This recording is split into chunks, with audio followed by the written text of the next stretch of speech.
What's up, you guys? It's Tanaya. Welcome to my channel. If you are new, if you've been here, hey, what's up? How you been? Today we're going to talk about the lash policies, or just the policies you need in your lash business, period. Now, some of these policies you can use this if you are like a waxer, or even if you're a hairstylist. Like if you're in the beauty industry or you run like a service-based business, some of these policies could apply to you. So let's get going. These are some of the policies that I have in place right now, and trust me, you need stuff in place so people do not take advantage of you. Okay, you need stuff in place so people don't take advantage of you. So let's get into it. All right, you want to make sure you have something in place so if people are late, you have a policy around that. All salons have a late policy. They have some type of rule regarding their clients running late. So for me, I give my clients a 15-minute grace period. So if you book a 12 o'clock noon appointment, I give you till 12:15 to get here, or we have to reschedule. Some people give you 5 minutes. There's like a very popular wax company, one location, they give you like 9 minutes to be late. They'll give you a 9-minute grace period, and or your appointment is canceled. Some people, if you go past 10 minutes or 15 minutes, then they're charging you a late fee. So you have to decide, do I want to give people a grace period to be late? How long is that grace period going to be? And what is the consequence? Do they have to reschedule? Will I sometimes, even if they're past the 15-minute mark, will I sometimes still take them anyway if I'm able to still squeeze them in? You know, will I give them and if I do that, will I give them 1 or 2 times to be able to grant that and then that's it? Or will you charge them a late fee? You know, how do you want to handle that? If you have a client who's frequently late all the time, how many times are you going to allow them to be frequently late?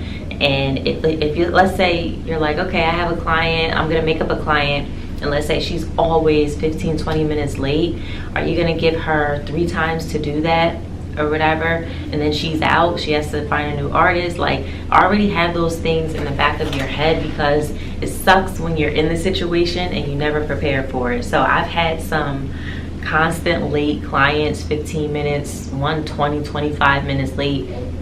I no longer work with those clients, but I let them do that for a long time, and every time it just gets more and more annoying, and you're only going to frustrate yourself. The client isn't going to be frustrated because they're still getting the service, they're still getting what they want. So think about it, think about what you want to do as far as the late policy.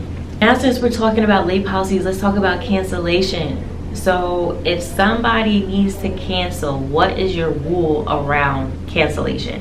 Are you going to allow people to cancel with no penalty, no fee if they give you 24-hour notice?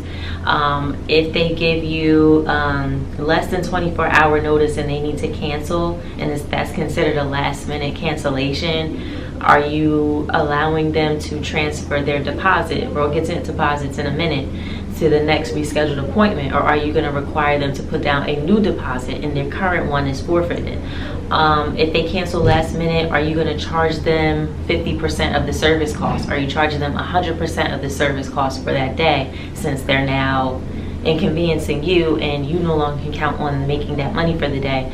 There are certain salons that will charge you 100% of the cost if you cancel same day, or 50%. There's some people that will let you reschedule, make you put down a new deposit. You have to figure out what you want to do with that, and you have to stand your ground. Okay, you have to stand your ground, because if you don't and you let people cancel on you an hour before, 2-3 hours before their appointment the same day, they will constantly do it. You may be very nice and say, oh, you know, I'll cut her a break this time, things happen, blah blah. They're gonna do it again, and then when they do it again, like, they're never gonna learn. One of my biggest lessons that I have learned is that people do not care about you as much as you think they do. So you need to put rules in place that makes you feel good and makes your business operate the way you want it to operate, and you need to stand on it. Let's talk about the deposit policy. So, are you going to require a deposit in your business? There's salons, there's lash artists, there's waxers that may require a deposit. Are you going to require a $10 deposit, $20, half the service cost? What are you going to do? And that may change. You may start off with something small, and then you may find it more beneficial to increase it. I started off with $10 deposits, and then I went up to $20. After like 1 year into it, I went up to $20. because it's just like, I just felt like people needed to have more money paid towards the service so that they wouldn't cancel. That was just how I felt about it. I felt like $10, like somebody could easily be like, oh yeah, never mind, I'm not going, it's just $10. So I raised it to $20. So figure out if you want to have if you want to have a deposit policy. Now, there's some people who don't charge deposits, and there's nothing wrong with that. Just make sure that you, like, if you're not seeing people frequently canceling all the time or no showing, then that's fine. Do whatever works for your business. But if you're starting to see people no showing you or whatever, last minute cancellation, charge a deposit, because people will take the appointment a little more seriously. People think that artists want to charge deposits to be a pain in the butt, but it's like, no, we're just trying to make sure you show up, sis. Like, we're just trying to make sure you're taking us serious. Let's talk about refunds. So you also want to have rules in place for a refund policy. As a lash artist, do you take refunds? You know, if somebody's upset after 2 days or 3 days or whatever, they don't like it, are you giving people's money back, or are you not? Are you just basically going to say, hey, I provide the service, I give you the lash extensions, I'm willing to fix them if there's an issue, but there's no refunds? What is your policy around that? And something additional that kind of loops into this is, if somebody gets their lashes done or a beauty service done in a day or two they're upset, or let's say their lashes are falling out, are you going to have a policy in place where it's like, okay, if you notify me within the within 24 to 48 hours after your appointment, if something went wrong, are you going to do a complimentary touch-up or fix? Or like, are you going to do a smaller charge for that? Or like, what is going to be your rule around that? So for me, if somebody gets their lashes done, and let's say the next day or within those 2 days, you have to contact me within 48 hours. If you lost some lashes, I will have you book an appointment immediately, like you need to come in ASAP, and I will fix them for free. So, and you get that one time. So if you go back home the next time and then something happens or whatever, we need to figure out what you're doing with aftercare, because I'm going to fix it that one time from that paid appointment and do a touch up. After that, I recommend you book the 1 week fill, okay, which is already like a discounted fill price. So what is going to be your rules around that? And then this is things you need to be talking to your clients about, or it needs to be on your website.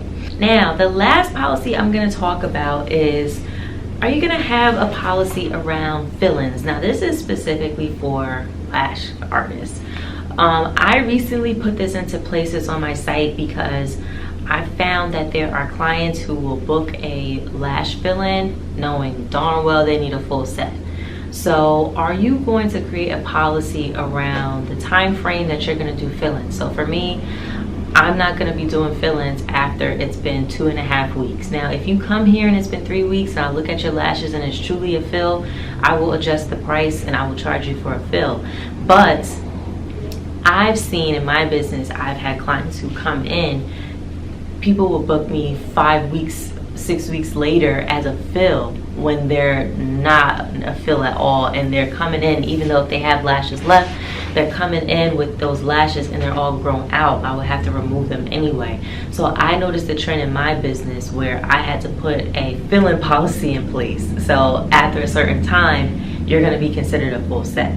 So that is optional. So certain policies you're going to have to put in place if you start to notice certain trends with your clients. Like, you're going to have to try to see, okay, who's trying to get over on me? Sometimes you have to create policies to protect yourself so people don't take advantage of you, like I said in the beginning of the video, because people will try. Trust me, I'm very nice, and I'm realizing that sometimes, not even sometimes, nice people, just like my fiance says, nice people, it's not that they finish last, nice people don't finish. A lot of people try to take advantage of nice, kind people. So you have to put things in place to protect you so that you don't have to have as many tough conversations with your clients, and you need to stand by them. So I hope this video helped you guys. Comment down below some other policies if you're a lash artist, waxer in the beauty industry that have helped you, and I will see you in the next one. Bye.